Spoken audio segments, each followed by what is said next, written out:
This morning, an American drone shot out of the sky by Iran. An Iranian commander says this is a clear message to Washington.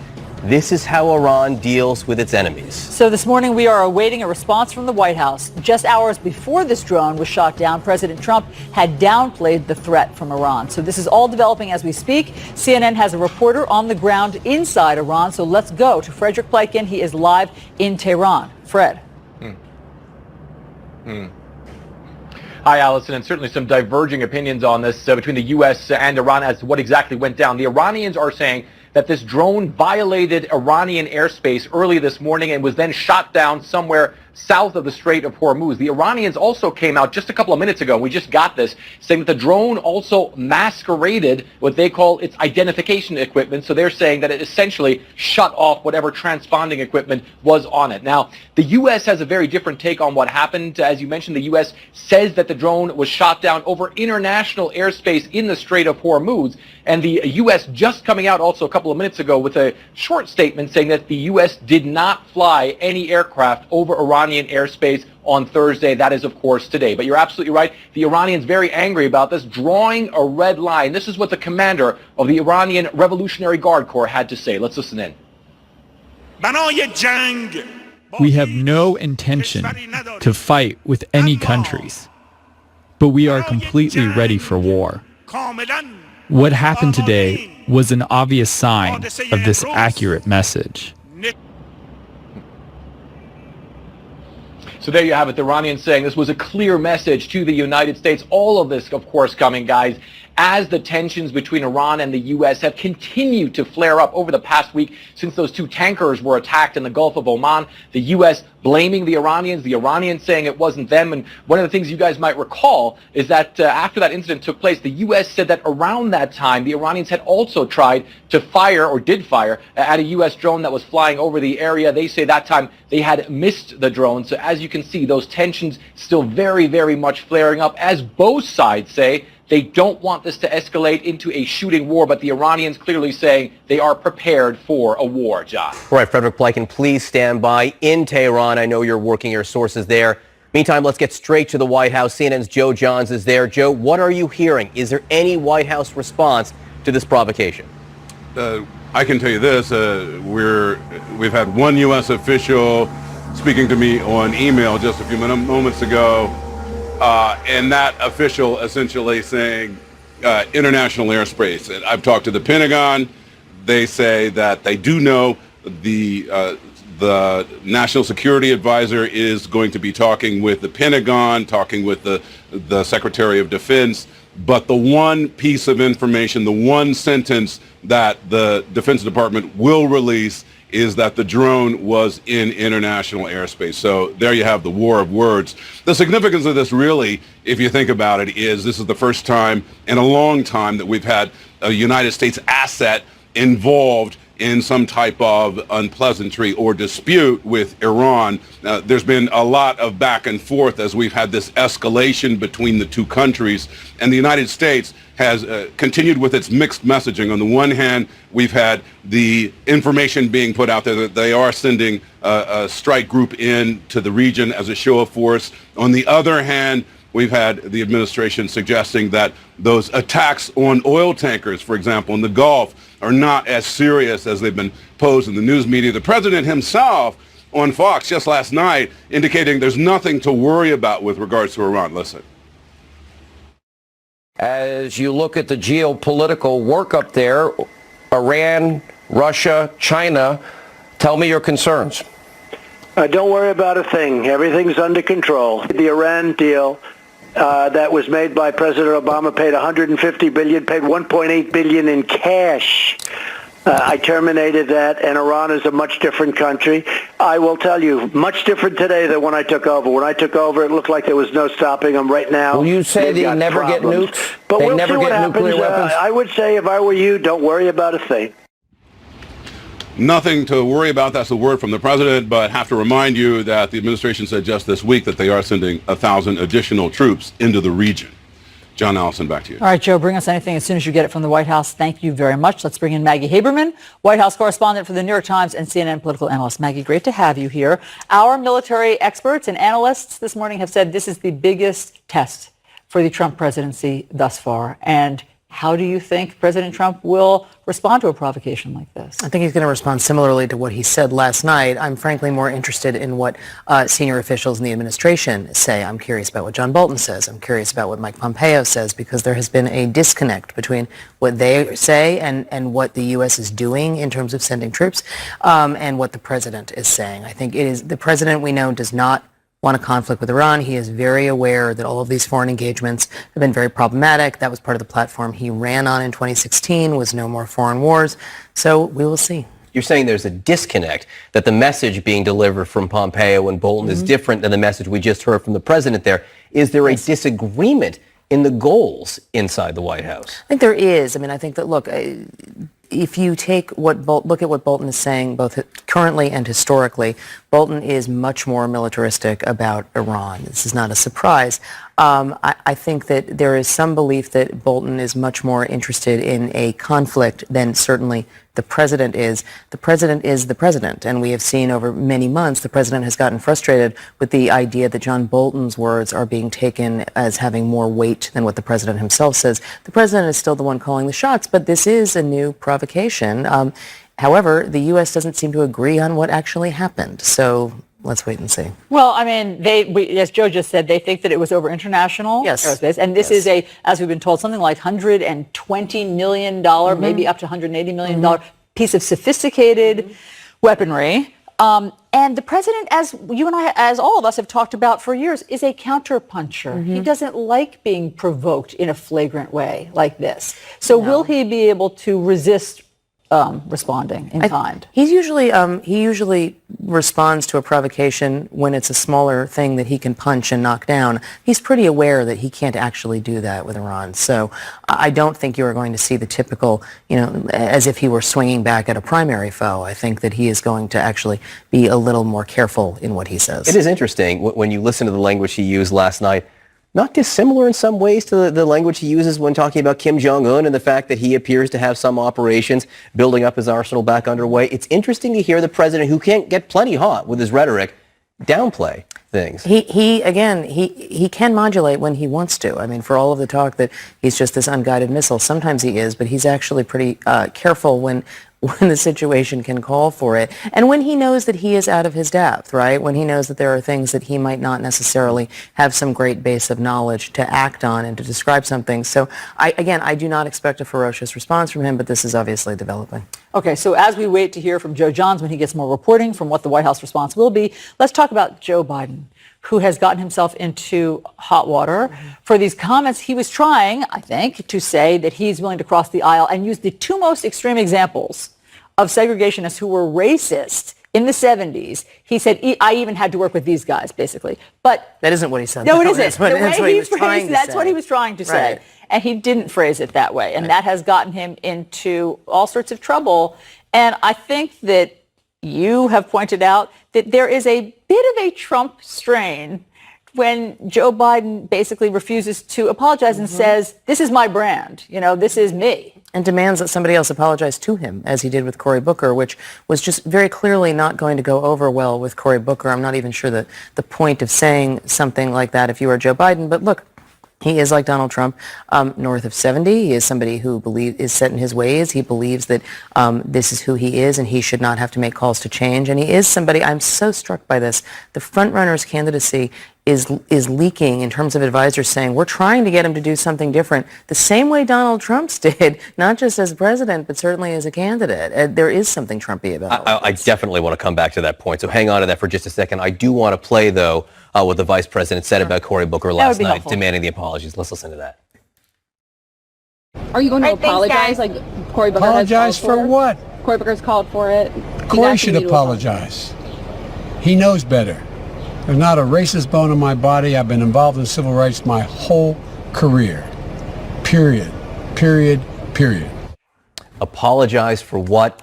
It's Cory using his first name, not Senator Booker, who should apologize. Right. Somebody owes me an apology. I mean, really, that part was the part to me that just was so incredibly resonant as something that the current president would say. This is not just sort of an idle discussion about words. Joe Biden needs the support of African American voters in this primary if he's going to be successful.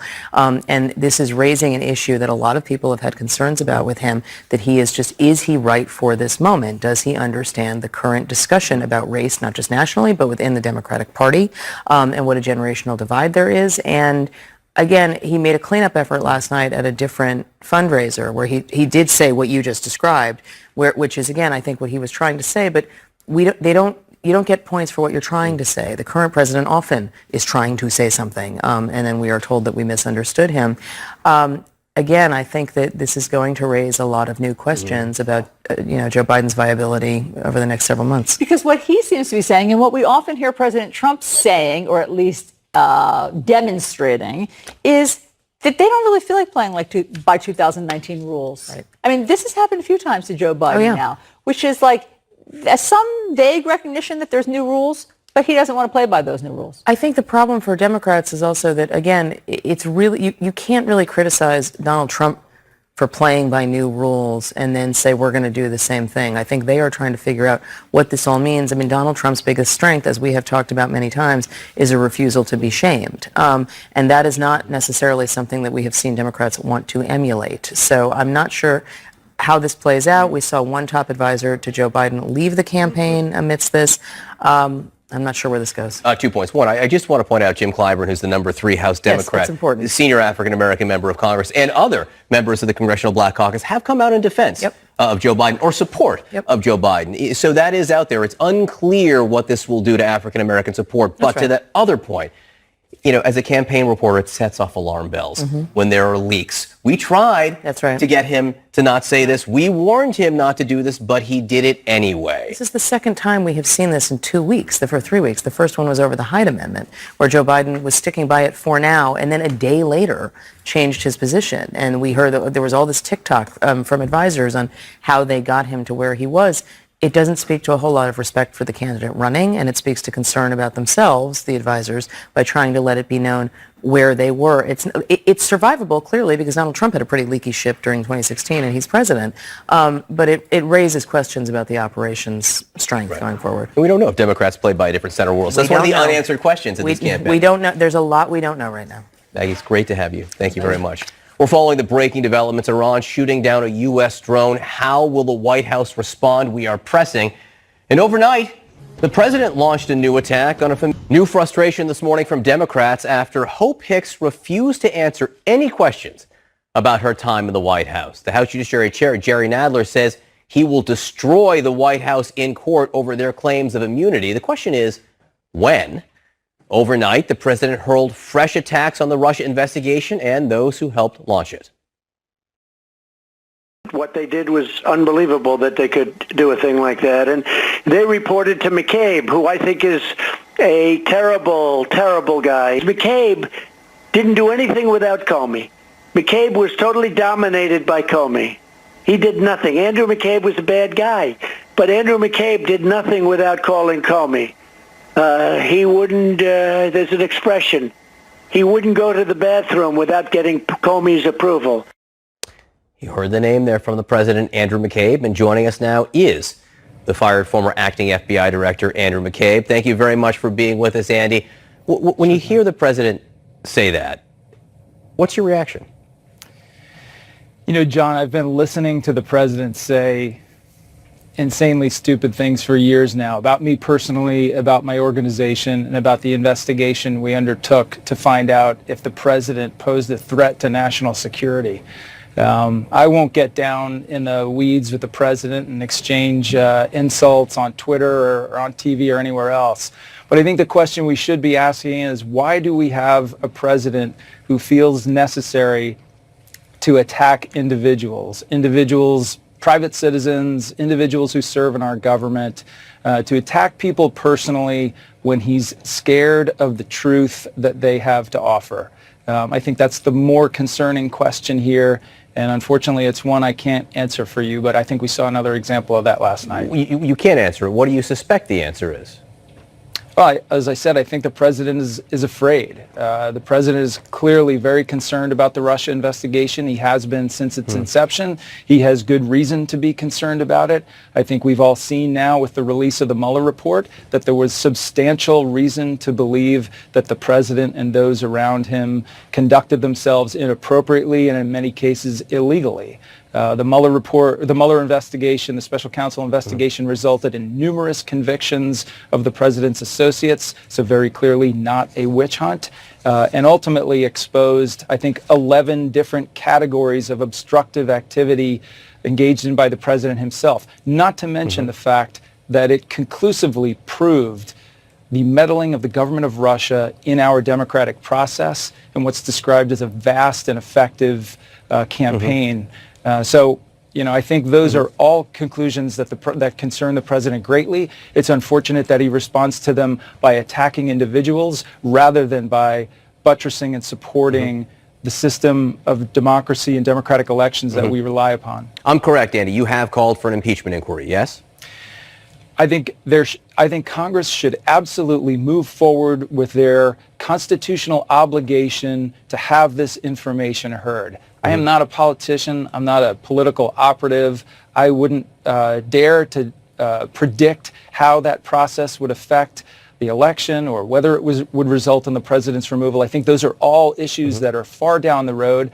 The only thing that's clear to me right now, John, is that Congress has an obligation under these circumstances to air out exactly what is known by the government about the president's conduct. You say, and they should do that by calling witnesses. You say Congress has an obligation, and my question to you is, at this moment, do you think Congress is meeting that obligation? Or put another way, if the White House goal here is to delay and drag this out, Hope Hicks claimed some kind of constitutional immunity, not executive privilege, but some kind of immunity yesterday and not answering any questions. If their goal is to drag it out, if that's their game, is it a game they are winning? Well, I don't know if I can call winners and losers. I think it's absolutely clear that the White House is trying to delay and obstruct and bind up that process. So again, ask yourself, why is that? They're clearly very concerned about the public at large hearing in a vivid and compelling way the information that was revealed by the special counsel. So the simple fact that they're engaging in that level of delay tactics and obstruction of the Congress's work is something that should concern us even more. So turn that around, John. So let's talk about Congress. Under these circumstances, knowing what they know, confronting the sort of resistance that they're getting from the administration, if they don't act now, when would they ever? That's the question. And again, just a simple yes or no. Do you think they're acting too slowly? I think that they should be moving forward. I think they should be moving forward in a deliberate and careful fashion. They claim to be doing that, but it would be, I think it would be good for them to make a little more progress. All right. I want to ask you about this report that came out in the New York Times over the weekend that dealt with a new level of cyber warfare against Russia. I'm not going to ask you about the facts that were in that. It said the United States is getting involved in the Russian power grid, but there was this tidbit in the article that said that members of the intelligence community kept the information about this operation from the president for two reasons. One, they were afraid he would overrule it and stop the operation. Or number two, that he would leak the details about it. What does it say to you if there was that concern from inside the intelligence community?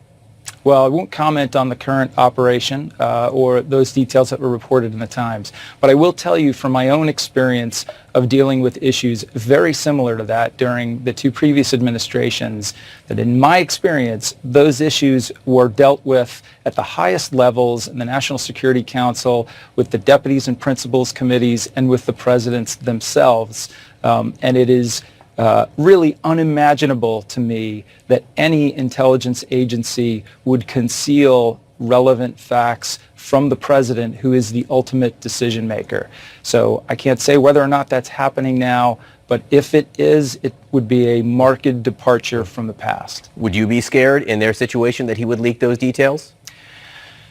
Well, I think we've seen the president speak impertinently to our foreign allies in the past. We've seen with conversations the president had with the Russians in the Oval Office where Israeli intelligence was allegedly exposed. So is there concern to think that the president might speak out of turn and reveal things that others would not? I think absolutely there's that concern. All right, Andrew McCabe, the author of the new book, The Threat.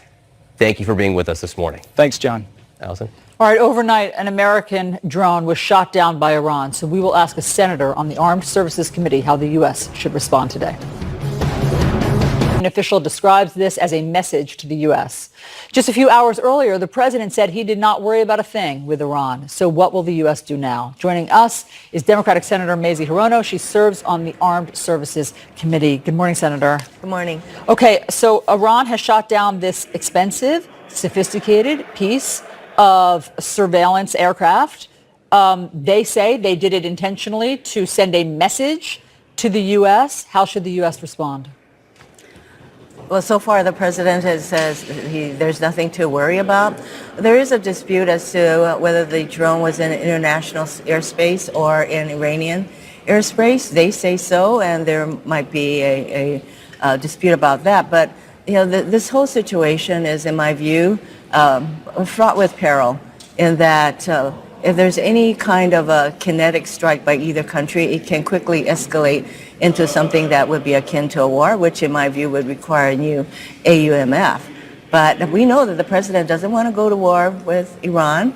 He has said so. We need to have Iran come to the negotiation table. From the Iranians' viewpoint, I think there is a mistrust of the United States because the president summarily pulled out of the JCPOA, the Iranian nuclear deal. And so I think their perspective is, how are we supposed to believe that the United States is going to keep its word?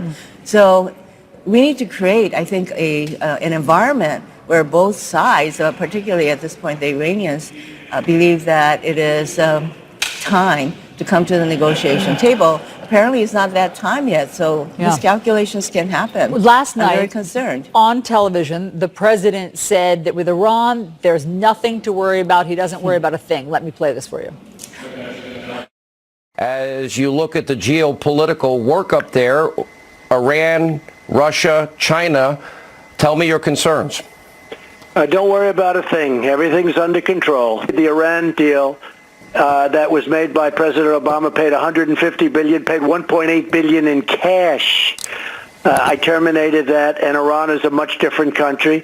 I will tell you, much different today than when I took over. When I took over, it looked like there was no stopping them. Right now, will you say they never get nukes? But we'll never see what get happens. nuclear weapons? I would say, if I were you, don't worry about a thing.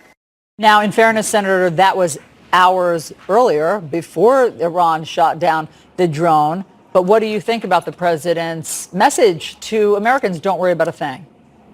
I would feel much more reassured if we actually had in place a Secretary of Defense who, in the order of Jim Mattis. There are a lot of things that the president says that raises my eyebrows as to whether or not what he's saying is actually truthful or accurate. So there are those concerns.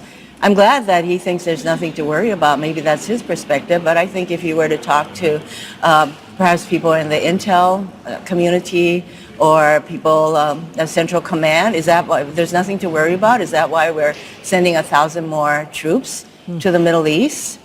Well, I was just handed this statement from CENTCOM, and I'll just read it to you. It says, U.S. Central Command can confirm that a U.S. aircraft was shot down by an Iranian surface-to-air missile system while operating in international airspace over the Strait of Hormuz at approximately 11:35 p.m.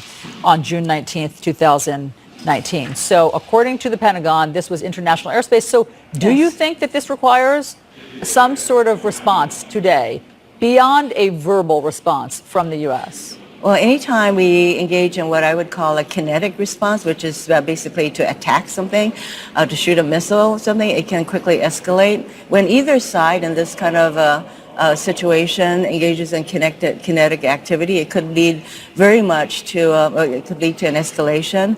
And that we could end up confronting a situation of war. Let us hope that that's not where we're going or what's going to happen. So miscalculations can happen in a situation like this. Meanwhile, we have a president who says there's nothing to worry about. Yeah. You were talking about the fact that we do not have a Secretary of Defense. So Yes. the acting Secretary of Defense, as you know, Patrick Shanahan, was caught up in this ugly episode of past domestic violence involving an ex-wife. You know, you voted to confirm him. And Yes. your committee, Armed Services, voted to confirm him. So do Yes. you bear some responsibility for not having done all the due diligence to figure this out? The vetting is to be done by the FBI. Clearly, they did not do a thorough vetting. And believe me, the kind of vetting that gets done for somebody who's up for a deputy position apparently is different. And I would say there's a difference in scale. Now, if he was going to be nominated, which has been withdrawn to be Secretary of Defense, following somebody like Jim Mattis, particularly, we want to make sure that he's thoroughly vetted, and he was not thoroughly vetted. And this is an administration that does not thoroughly vet the people that they push forward for leadership positions. It's one of the reasons I think that there are so many acting secretaries and acting people all over the place, because we do not have confirmation hearings for people who are in an acting capacity. And as Shanahan has been acting defense secretary for 6 months, as far as I'm concerned, the next Department of Defense secretary, whether acting or not, should have to come for a confirmation hearing, and that vetting process should be complete. And it is generally not in the case of this administration. We all know that. All right, Senator Mazie Hirono, thank you very much for taking time be on New Day with all of this breaking news. We appreciate it. Morning. John. All right, as Allison said moments ago, breaking news. We just got a response from the U.S. military on this Iranian attack on a U.S. drone. We're pressing the Pentagon for more information. Plus, Russia and Saudi Arabia being held accountable for the murder of Jamal Khashoggi. But it's worth remembering the blizzard of lies, disinformation, and finger-pointing they engaged in, so we can spot it the next time a regime tries to get away, literally, with murder. John Avlon with a reality check. John. Look, sometimes justice delayed is not justice denied. Authoritarian regimes try to get away with murder through outright lies and disinformation campaigns. They attack the credibility of investigators and loudly proclaim their innocence. But the truth eventually comes out. And yesterday, we saw the results in definitive reports on two of the defining crimes of our time. The first was the shootdown of Malaysia Airlines Flight 17 over Ukraine, killing 298 innocent civilians. The missile was Russian. The shooters believed to be Ukrainian separatists backed by the Kremlin. The second was the murder of Washington Post columnist Jamal Khashoggi. His grisly execution was shrugged off by the man suspected to have ordered it, Saudi Crown Prince Mohammed bin Salman, and all but excused by President Trump. Now, you know the stories, but do you remember the litany of lies that were spewed as the news unfolded? Well, calling out those lies is also part of the process of accountability. Now, just before MH17 was hit, video showed a Russian missile system moving across the border and then shipped back to Russia minus one missile just hours later. There was intercepted radio traffic of the rebels discovering they'd mistakenly shot down a passenger jet.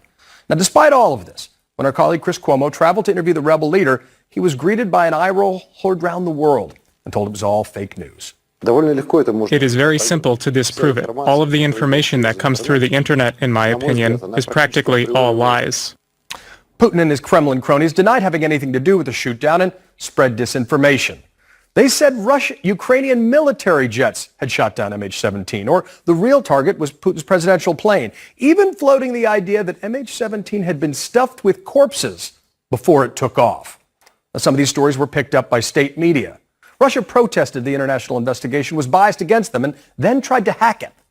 Now 3 Russians have been charged with murder, all with Kremlin ties, along with one Ukrainian rebel leader.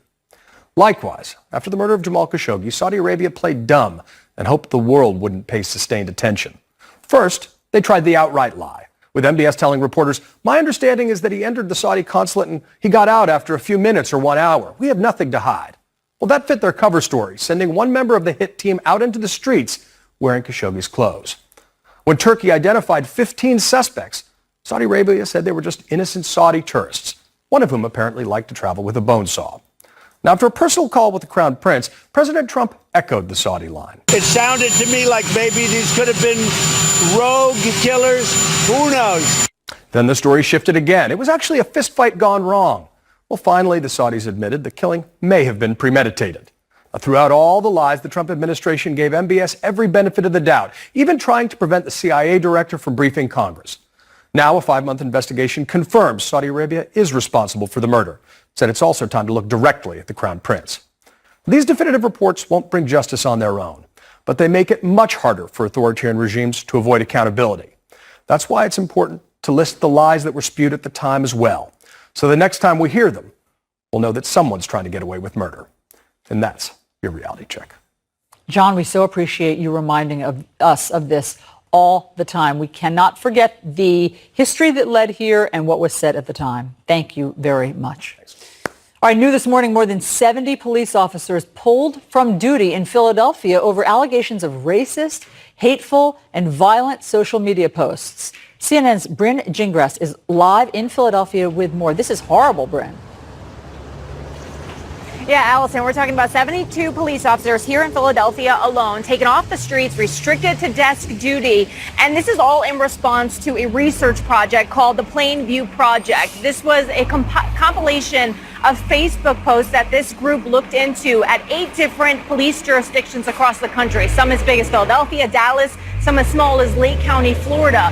And they compiled all these Facebook posts. My producer and I took a look at them, and it's police officers, both retired and active. And in the Philadelphia case, we saw, imagery that was shared with comments added to it. In some cases, the police officers called people animals or rabid. There was anti-Muslim comments. So it was a wide range of comments that was listed on this particular website. Now, the police department here says that they're looking at each of those comments independently and also with an independent law firm because they're trying to determine, are they protected by First Amendment right, or could they be considered threatening? And they said they're not going to make any determination on the fate of those officers until that investigation is done. However, they are still speaking out. Take a listen.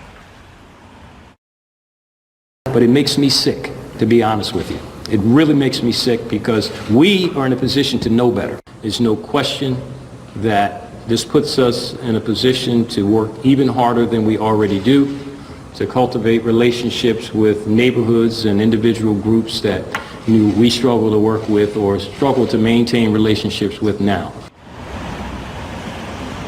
Yeah, so they're very much aware of the impact this could have on their community, especially at a time Philadelphia seeing crime in this area. As I said, it's not just Philadelphia that experiences part of this project. St. Louis is another department. In that case, 22 officers are being restricted from taking their cases to court because the attorneys over there say that it could be seen as an unbiased case. So we'll see what happens in other jurisdictions. But, John, certainly this is something that's raising eyebrows in this area particularly. John? All right, Bryn Gingras, as you said, this story is developing this morning. Please keep us posted.